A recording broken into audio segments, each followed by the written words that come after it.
Today I'm listening to another new artist, and that is Gordon Lightfoot. I guess this name has come up a few times on the channel.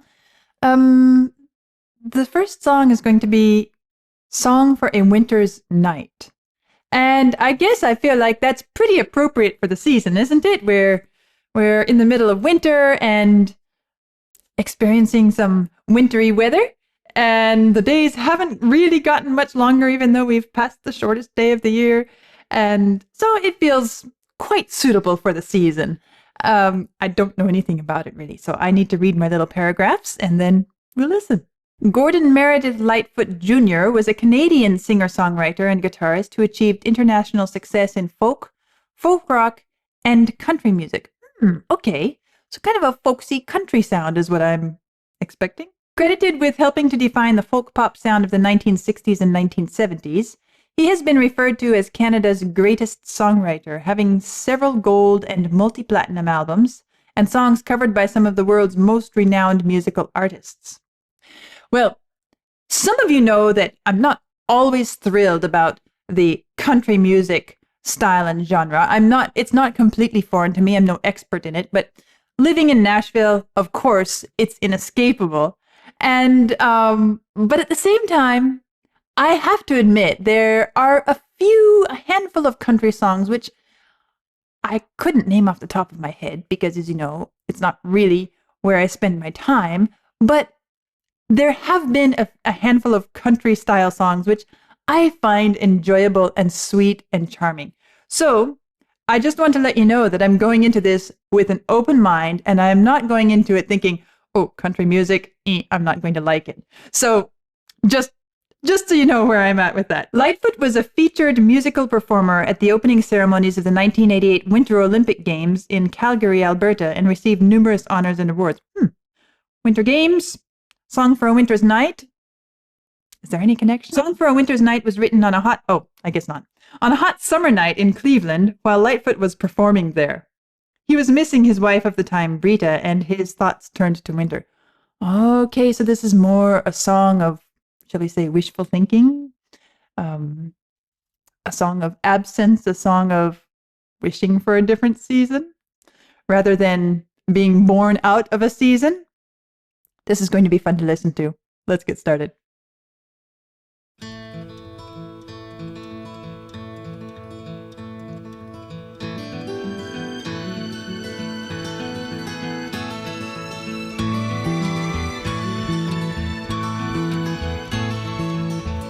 The lamp is burning low upon my tabletop.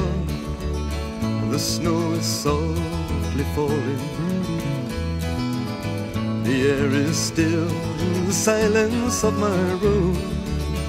I hear your voice softly calling. If I could only have you near to breathe a sigh or two, I would be happy just to hold the hands I love on this winter night with you. I love the little sleigh bells there. The smoke is rising in the shadows overhead. My glass is almost empty. I read again between the lines upon each page the words of love you sent me.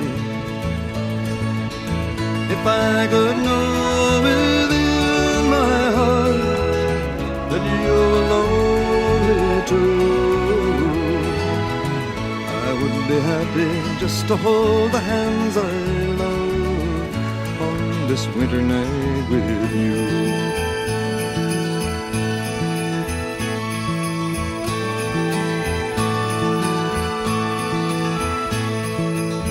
The fire is dying now, my lamp is growing dim. The shades of night are lifting. The morning light steals across my window pane, where webs of snow are drifting. If I could only have you near to breathe a sigh or two, just to hold the hands I love on this winter night with you,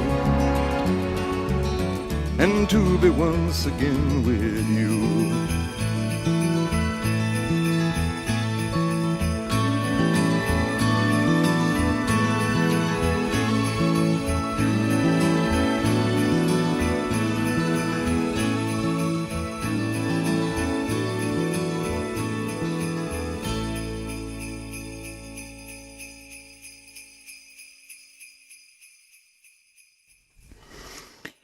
You know, at the end there, well, I actually have quite a few things to say about this song.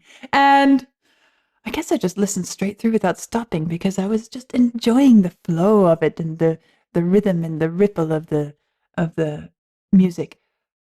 Okay, at the end there, as the sleigh bells were kind of fading off in the distance, suddenly it came to mind the Robert Frost poem Stopping by Woods on a Snowy Evening. And towards the end, it says, but I have promises to keep, and miles to go before I sleep, and miles to go before I sleep. Well, that little poem, actually, I grew up with a lovely illustrated children's picture book of it in, I guess it was mostly pencil or pen and ink. Beautiful, beautiful scenery. Anyway, so as I hear this song, this winter song, and the idea of I'm missing you and I'm a distance from you, and at the same time, the very pleasant atmosphere, somehow it brought that poem to mind.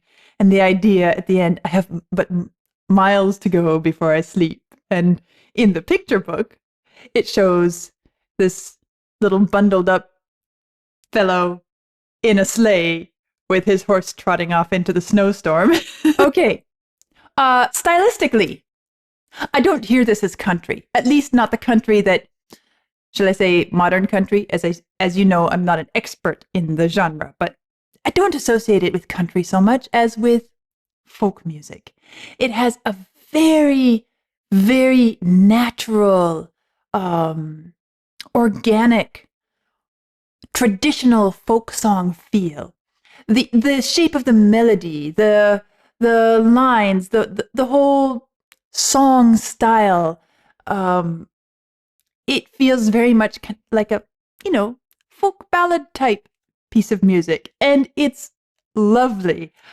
I want to talk a bit about the accompaniment pattern, because that's one of the things I was really enjoying about this, is that the way he sets up the texture and the pattern, it's primarily broken chords and spread across the different instruments. But I especially enjoyed the opening because it felt like, and this is coming from a harpist and a pianist, where there are certain broken chord patterns which fit under the hands very well and are therefore, ubiquitous. You hear them everywhere, and we don't really give a second thought many times to what really, which order do I want the chord notes to be played in, because it's just given that this pattern or these sets of patterns work so well under the fingers. They are idiomatic to the instrument.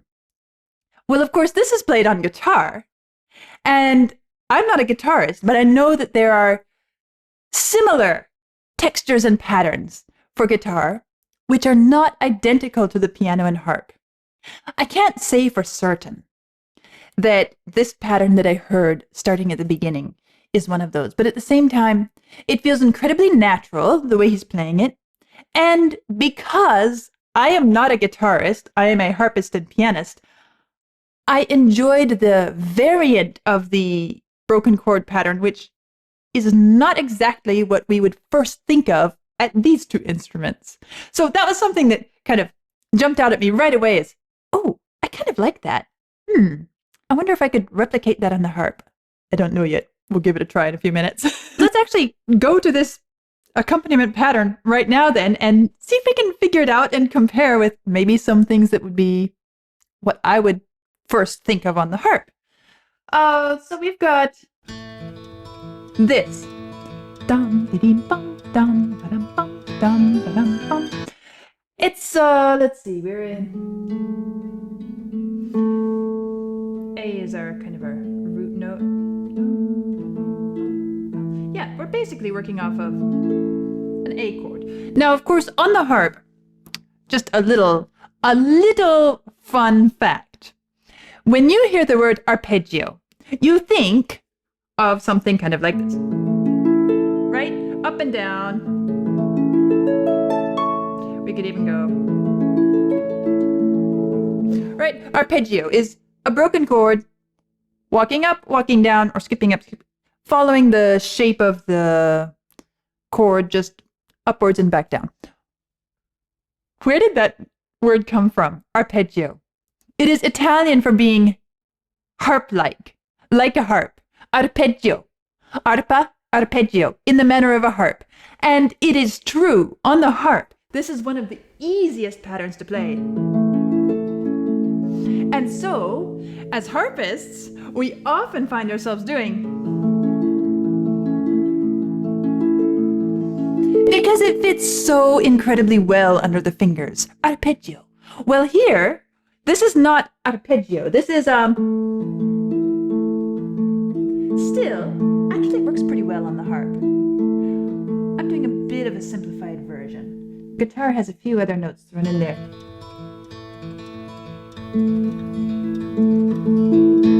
This is the outline, but it works. And then, isn't it nice the way when the bass comes in, bum, bum, bum, when the guitar is going up to here in the broken pattern, da da dum bum, da da dum bum, da da dum bum, da da dum bum. When it's ascending to that high E, that's the moment that the bass goes bum, bum, bum, bum, bum, bum, bum. So we have this sort of setting the texture in the middle range here with this nice little da-da-dum-bum, da-da-dum-bum. And then when the bass comes, he takes advantage of that. The idea that within that mid-range texture, there's already some shape developing. There is a midpoint, a low point, and a high point. And so the bass takes advantage of the fact that there is a high point and uses that moment to go for a low point underneath. So then we have, when those two instruments come in, we have da-da-dum-bum, ba-da-dum-bum, ba-da-dum-bum, da-bum, bum, bum. And so already we have this sort of, this undulating, rippling effect, not only within one instrument, but as the other instrument joins in. And then the strings as well add their own more flowing scale. Da, da, da, da. You can hear the strings working more stepwise. Da, da, bum, da, da, da. Let's see here. Let's get them in the pattern.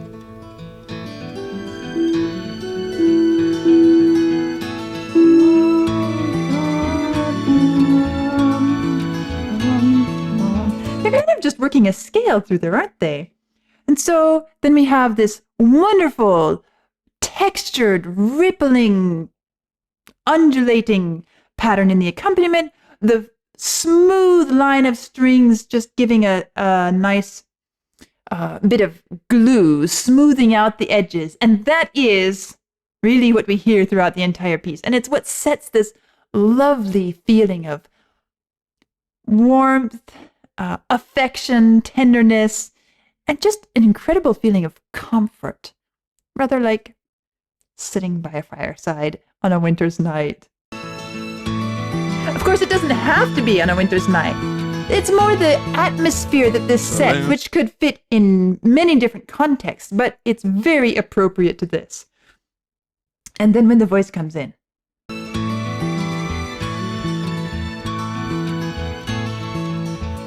The lamp is burning low on my tabletop. The snow is softly falling. The air is still, the silence of my room. I hear your voice softly calling. Notice what I'm doing with my hands. I'm shaping the shape of the melody. And this is a classic folk melody shape. When a student is learning to compose and being taught the basics of melodic composition, it's the first shape one learns, and that is what I like to call the rainbow shape, up and then down. Now, it's not just, in this case, it's not up and down within one phrase. There is a sort of question and answer, as we like to call them, where the first phrase comes up, the lamp is burning low upon my tabletop. And then the next phrase brings us back down. The snow is softly falling. The air is still in the silence of my room. I hear your voice softly calling. And that is like the the nuts and bolts, the most fundamental and an incredibly natural shape for song, for melody. It's not the only, but it's one of the, we could say, if we're thinking in terms of colors, you have the primary colors and the secondary colors. We could say this is a primary melodic shape.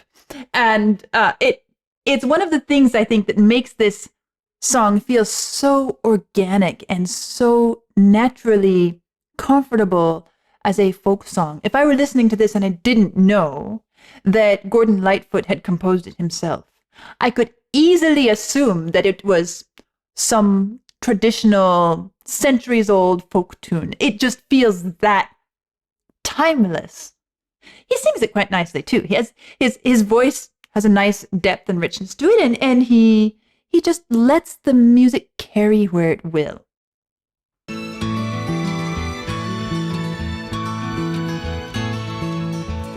lamp is burning low upon my tabletop. The snow is softly falling. The air is still, the silence of my room. I hear your voice softly calling. It works well, doesn't it? This is the other thing I noticed. Breathe a sigh or two. Another thing which makes it feel very, not just natural, but also integrated with the lyrics. This first shape that I was talking about. The lamp is burning low upon my tabletop. The snow is softly calling. It's a sort of storytelling style. The air is still in the silence of my room. I hear your voice softly calling. Then, when we get to the lines where we hear yearning, longing, desire, the flow of the melody changes a little bit. If I could only have you near, only, it's so naturally sits there. We hardly notice it happening, but the pitch rises, it becomes more sustained, and that leaning in there, if I could only have you near to breathe a sigh or two. Listen to this. If I could only have you near to breathe to breathe a sigh or two. The yearning, the desire. I Would be happy just to hold. And then here's the happiness, the feel of the this winter night with you. back to the. And I like, as I said, I like this little touch of sleigh bells sound, because as timeless and traditional and we could say perfect formula as this piece is, there's nothing really placing this in a winter night, musically, sonically, until we get to the sleigh bells. And it's just the perfect little touch that becomes more than just a nice tune for these words. Suddenly, we've got the sleigh bell, and it just gives that little hint of, oh yes, this is about winter. This is again, it fits the traditional timeless feel. Sleigh bells, a horse pulling a sleigh across the snow, that sort of romantic feel, which is built into the song. Now, stylistically, I'm talking about traditional folk music, folk songs. But there is also the folk music singer-songwriter genre, right? Which this is. And as I'm getting more familiar with that, I have to say that this instrumental mix, this style also sends me to something like, say, Simon and Garfunkel, which are also folk style, right? Well, we don't have the drums here that Simon and Garfunkel has in some of the pieces I've heard from them. And I really feel like this wouldn't quite sit as easily with drums. Although, if you imagine Simon and Garfunkel reworking this, it could be pretty beautiful, couldn't it? But I like it just the way it is. I do. I feel like it doesn't need the drums. It doesn't need all that extra stuff added in, although it could be enjoyable. And I haven't really talked specifically about the lyrics, but I've kind of been referring to them along the way in this connecting the music and the style of the music to the sentiment of the song. And it is sweet. It is lovely. It is very comforting and comfortable. I would be happy just to hold the hands I love on this winter night with you. This reaching out towards somebody who's very familiar. This is not the sort of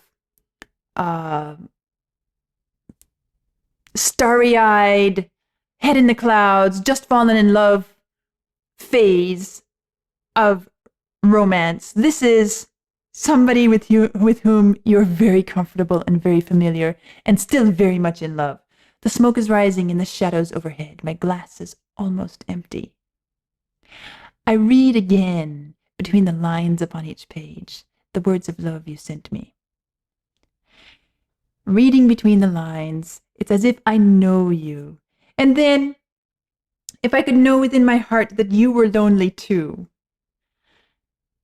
This feeling of, I wish I could be sure. I read between the lines. I hear it in the letter you sent me, but somehow my heart wants to hear specifically that you are lonely too. And my heart wants to hear it now as I'm sitting with my glass half empty. I would be happy just to hold the hands I love on this winter night with you. It's such a romantic, comfortable, pleasant sentiment, both within the lyrics, within the musical arrangement, and within the presentation of it, the performance of it. Everything just fits so well. And I guess that's what made me keep listening and not want to break it, even though it's a simple song format, but it's perfect for that. And I have to say, I like it. It's one that I would put on my playlist just to hear something pleasant, relaxing, kind of sentimental in a very special sort of way. And, well, my first exposure to Gordon Lightfoot. I guess that's another artist I wish to explore more in the future, so keep your eyes and ears open. I'll see you soon.